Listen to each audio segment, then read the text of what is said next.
ও আম্মা,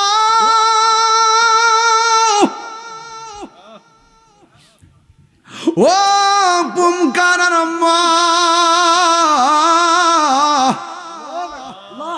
তোমরা যে আমরা লাগা কত কষ্ট করছো গো মা, তোমরা যে কত কষ্ট করো সন্তানের জন্য আমরা জানি।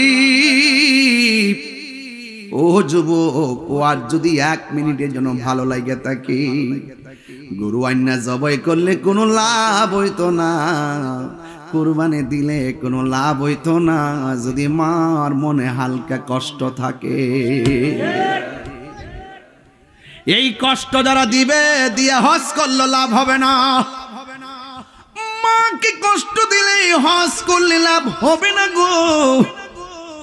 মাকে কষ্ট দিয়ে কুরবানি দিলেও কোনো লাভ হবে না।